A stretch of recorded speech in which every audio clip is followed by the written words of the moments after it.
tahu bahwa kewirausahaan menjadi sebuah hal yang penting untuk ditumbuh kembangkan, utamanya bagi para pemuda di tengah kompetisi dunia yang sangat ketat ini.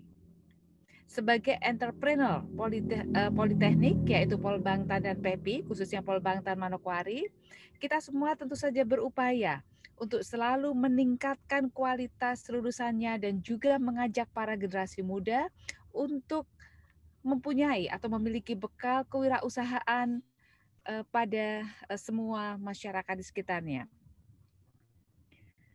Tentu saja kita tahu bahwa terdapat beberapa tantangan yang masih dihadapi dalam pengembangan sumber daya manusia terkait dengan kewirausahaan ini, terutama juga terkait dengan kewirausahaan pertanian.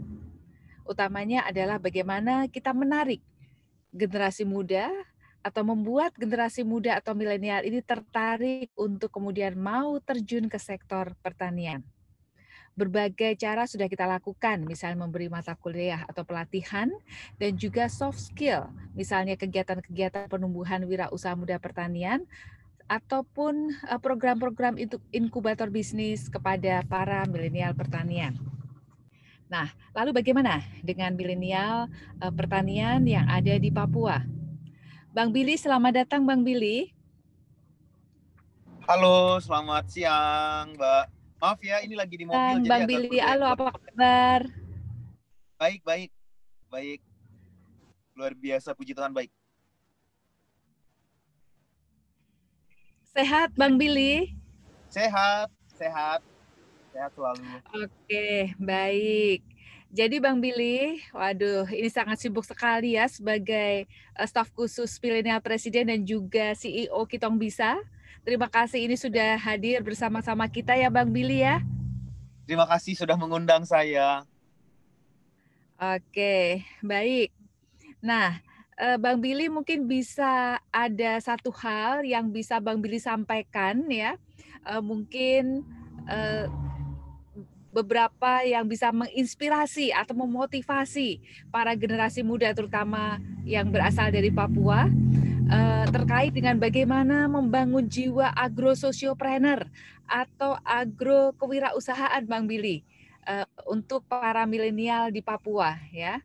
Karena kita tahu bahwa Papua ini sumber daya genetiknya pertaniannya luar biasa dan kemudian generasi muda atau milenial Papua juga luar biasa. Nah, bagaimana kemudian Bang Billy bisa menceritakan kita semua ya para milenial Papua ini bisa mengikuti jejak Bang Billy untuk menjadi sukses begitu ya Bang Billy, menjadi agro sosiopreneur yang berasal dari Papua. Silakan Bang Billy, waktu dan tempat kita persilakan. Ya, terima kasih. Saya pertama-tama ingin menyampaikan satu statistik bahwa sejak terjadinya COVID-19, pengangguran Indonesia yang berkisar di antara 5-6% itu ketambahan 5% lagi. Nah, penambahan pengangguran tersebut majority itu karena sektor-sektor bisnis, khususnya di wilayah perkotaan itu mem-PHK karyawan-karyanya karena dia harus memberhentikan usahanya, menghentikan kegiatan operasi usahanya hari-hari. Nah, si penambahan 5% populasi yang kemudian tidak punya pekerjaan ini, mereka tidak punya pilihan lain selain mereka kemudian pulang dari kota ke kampung. Ya kan? Ketika mereka pulang dari kota ke kampung, di kampung tidak ada banyak pilihan pekerjaan yang bisa mereka kerjakan selain kembali ke basic, back to basic, yaitu sektor pertanian.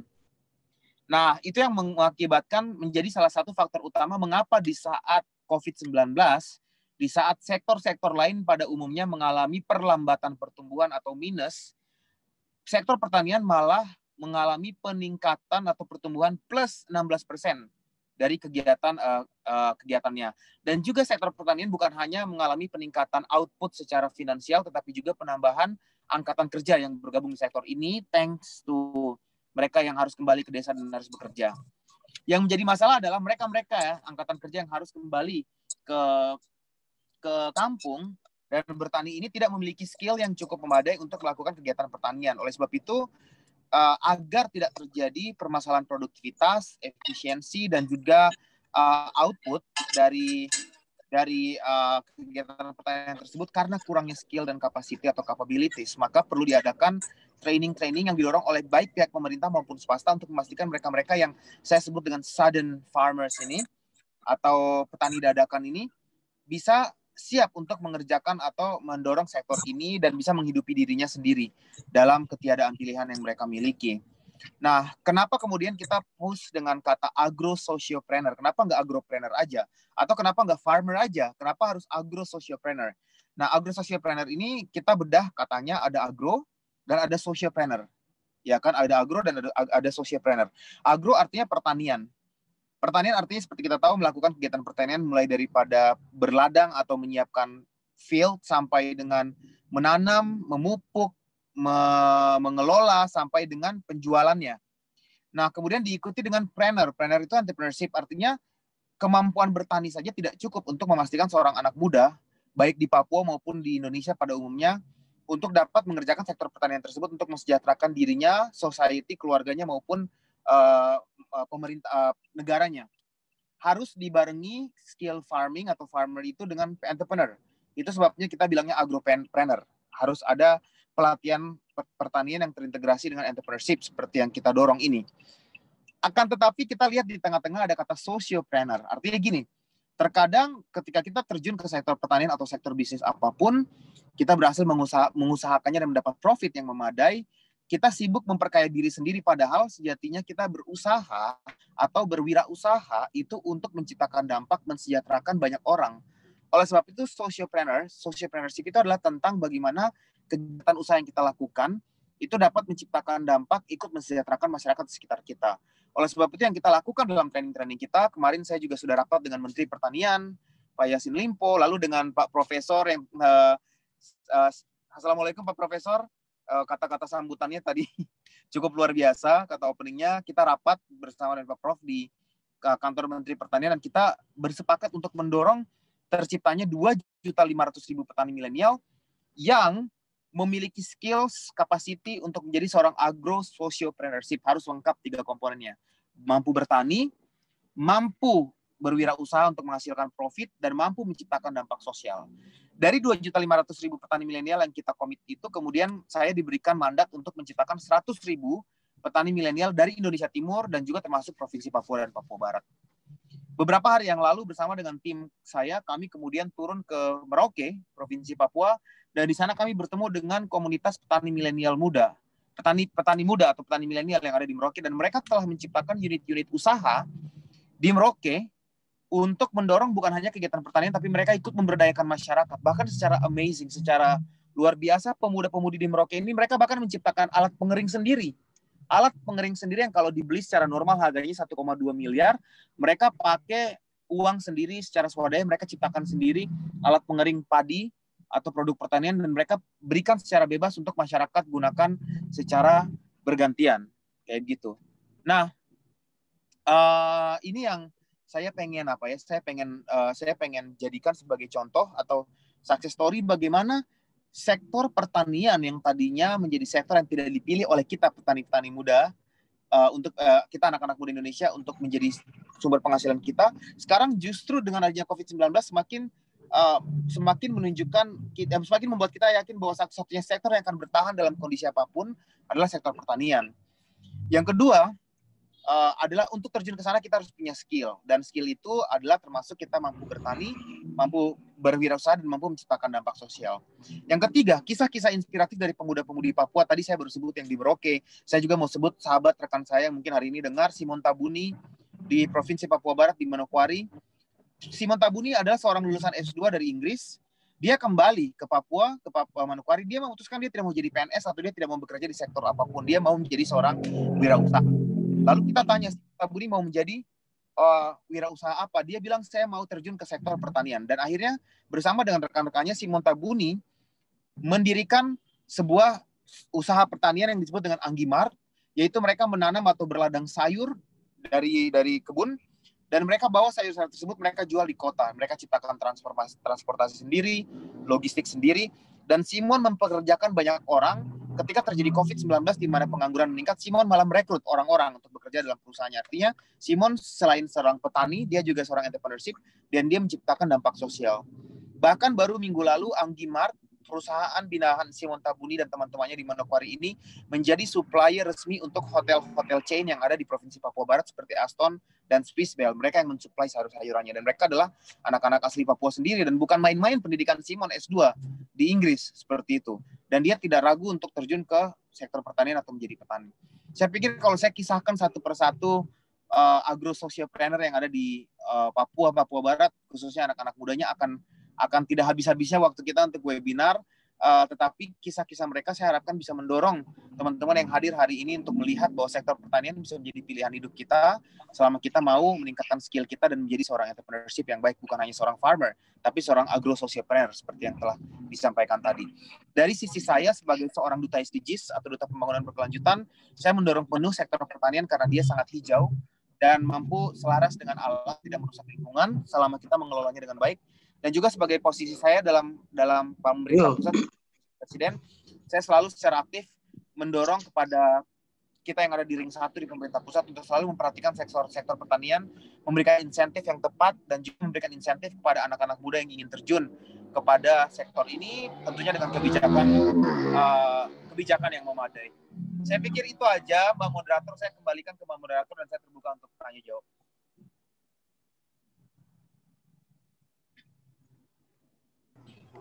Baik, terima kasih Bang Billy. Luar biasa tadi ya, apa yang sudah disampaikan, sangat inspiratif dan sangat inspiring tadi. Ternyata luar biasa potensi yang ada di Papua, di mana banyak anak-anak muda yang tadi Bang Billy sampaikan juga sudah terjun ke sektor pertanian. Bahkan mereka sangat kreatif ya, untuk kemudian bisa membuat mesin-mesin atau peralatan yang mereka modifikasi sehingga kemudian bisa lebih murah dan lebih bisa digunakan untuk usaha mereka, begitu ya. Nah, Bang Billy mungkin masih punya sedikit waktu ya, karena kita tahu bahwa Bang Billy ini sibuk sekali. Nah, saya ingin memberikan kesempatan nih kepada para milenial yang ada di sini. Mungkin ada yang ingin ditanyakan kepada Bang Billy, silakan. Atau mungkin Ibu MC atau yang lainnya bisa membantu saya, siapa yang ingin bertanya, karena waktu Bang Billy tidak lama, setelah ini akan ada agenda lain, begitu ya? Ada yang ingin ditanyakan? Oke, Bang Billy, ini ada pertanyaan dari Ishak Suwardi dari Unipa, gitu ya Bang Billy ya? Nah ini yang ditanyakan adalah, petani milenial yang ada di Papua sering terjadi semangat yang berfluktuasi, Bang Billy, begitu. Artinya kadang bersemangat, kadang-kadang turun, bahkan kadang-kadang redup. Seperti itu pertanyaannya. Nah, kira-kira bagaimana nih Bang Billy, tanggapan Bang Billy terhadap hal tersebut, begitu ya. Nah, kemudian ini juga ada pertanyaan yang kedua dari Rizky Kurniawan, ya. Bang Billy, bagaimana caranya menumbuhkan peran pemuda tani di lingkungan perdesaan? Karena masih banyak sekali pemuda yang menghabiskan waktunya bermain game. Katanya gitu Bang Billy. Kemudian Patricius Naban dari SMK YPK Lacai Roy. Ini juga menanyakan terkait produktivitas, kualitas, kontinuitas pertanian ya, terutama pertanian tradisional yang kemudian harus bertransformasi ke pertanian modern. Nah, bagaimana nih kalau di Manokwari? Kira-kira apakah bisa dan kemudian bagaimana mendorong generasi muda ini untuk terjun ke pertanian yang modern? Silakan Bang Billy, mungkin bisa ditanggapi. Terima kasih banyak untuk yang bagian tadi panas-panas, maaf, tai ayam, tadi yang fluktuatif semangatnya ya, itu sesuatu yang normal. Ya. Itu saya memang terjadi saya sendiri sebagai seorang trainer, turun dan bertemu dengan banyak orang, itu kadang-kadang pas saya turun pertama semangat banget, pas saya turun bulan kedua tiba-tiba udah nggak, hilang anaknya entah di mana, ya kan. Itu sesuatu yang sudah sering terjadi. Oleh sebab itu saya selalu mendorong teman-teman di Papua dan Papua Barat, saya bilang ke mereka, kalau kita mau mengembangkan sektor pertanian, kita sama-sama ini, kita harus kerja sama-sama. Jadi kita harus kerja dalam satu kelompok begitu, satu grup, tidak bisa kerja sendiri-sendiri. Karena ketika kita membuat sebuah kelompok-kelompok, sesama anggota kelompok itu akan saling menyemangati satu sama lain untuk memastikan bahwa konsisten kita untuk terus mengusahakan hal ini. Jadi jangan kerja sendiri-sendiri. Kalau bisa bikin ekosistem, kerja dalam kelompok gitu. Dan kemudian pelatihan-pelatihan harus terus dilakukan, digalakan untuk menaikkan semangat mereka. Dan pelatihan-pelatihan ini saya ingin sekali mendorong dari sisi Dinas Pertanian dan Dinas Perkebunan bisa berkolaborasi bersama dengan Dinas Koperasi UKM untuk sama-sama mengadakan pelatihan reguler buat pelaku-pelaku usaha dalam bidang pertanian untuk tetap menjaga konsistensi semangat mereka. Kemudian yang berikutnya lagi adalah tentang modernisasi ya. Sebelum milenial yang ada di pedesaan yang tidak tertarik untuk terjun ke sektor pertanian ya. Kalau saya 50-50 karena saya sendiri melihat ketika mereka diperkenalkan dengan baik di sektor ini dan kemudian kita mencontohkan mereka dengan role model yang baik, yaitu petani-petani muda lain yang keren-keren, ternyata mereka jadi tertarik. Kayak kemarin tim kami baru dari Kendari, Sulawesi Tenggara, dan kami bertemu dengan salah seorang petani yang masih berada di usia 20-an tahun, di bawah 30 tahun, tetapi memiliki omset miliaran. Iya, omsetnya tuh miliaran rupiah dari kegiatan bertani. Ketika hal ini kita ceritakan ke milenial yang lain, atau anak-anak generasi Z yang lain, melihat jumlah angka omset yang sebesar itu, mereka jadi tertarik untuk ikut terjun. Jadi sebenarnya cukup bagaimana mengkomunikasikan, membahasakan, dan memperkenalkan saja sektor ini ke mereka agar mereka tidak salah paham. Jangan sampai stereotyping petani itu miskin, petani itu tidak mampu bekerja di sektor lain, itu kita hilangkan agar saya mendukung sekali Kementerian Pertanian dan dengan hashtag mereka petani keren ya. Petani itu keren atau petani keren kalau tidak salah. Itu kita harus galakan lebih besar lagi ya, lebih tinggi lagi. Yang terakhir pertanyaan tentang di Papua Barat tadi apa modernisasi keahlian. Nah ini nih butuh kerja keras bersama. Ini bukan hanya dari sisi petaninya saja atau informal structure saja. Ini harus formal structure.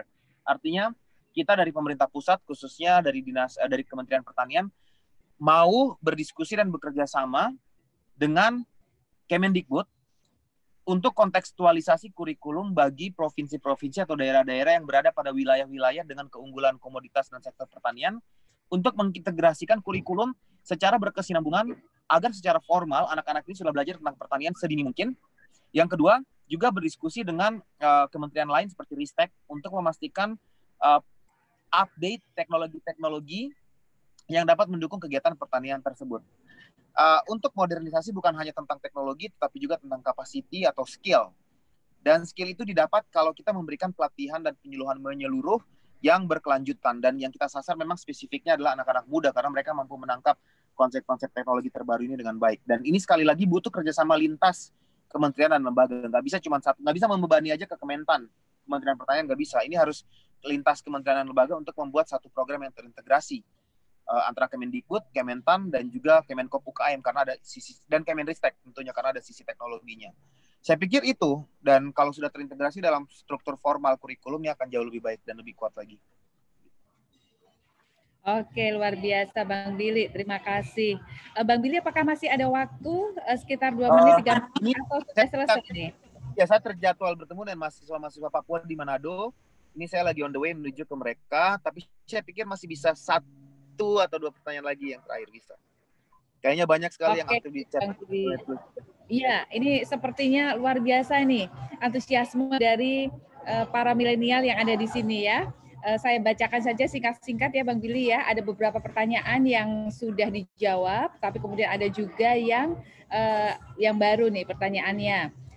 Bagaimana cara membuat anak muda sekarang nggak gengsi lagi bertani? Nah, gitu Bang Billy. Terus kemudian ini juga ada pertanyaan lain.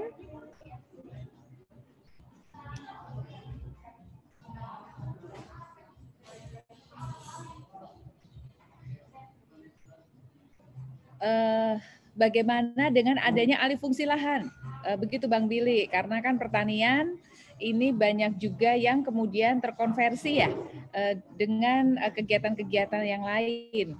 Seperti masyarakat juga banyak jadi tukang ojek, buruh bangunan misalnya. Nah, lahan pertanian bagaimana nih? Karena lahan ini merupakan salah satu modal produksi, begitu Bang Billy. Mungkin bisa ditanggapi Bang Billy, silakan. Terima kasih, karena kebetulan saya juga Duta Pembangunan Berkelanjutan, jadi kalau berbicara tentang topik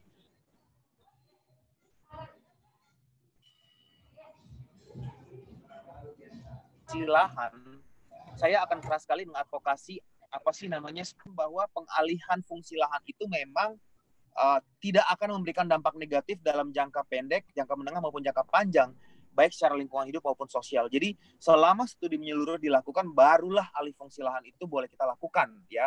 Tanpa studi saya kok rasa-rasanya tidak mengadvokasi hal tersebut. Jadi selama studi sudah menyeluruh dilakukan akan memberikan kemaslahatan yang baik, saya support gitu. Nah, yang berikutnya adalah pertanyaan pertama tadi adalah tentang gengsi. Saya pikir saya sudah jawab di pertanyaan sebelumnya tadi. Kita munculkan tokoh-tokoh inspirator, pengusaha-pengusaha petani muda yang berhasil. Ceritanya mungkin ini bisa saya sama-sama dengan Kementerian Pertanian, kita bisa dorong sama-sama bagaimana mengisahkan pemuda-pemudi sukses ini dengan baik dalam kisah, cerita, dan video-video yang membumi kepada generasi muda supaya mereka jadi merasa bahwa memang petani itu keren. Ternyata petani itu juga mantap, pilihan hidup yang oke.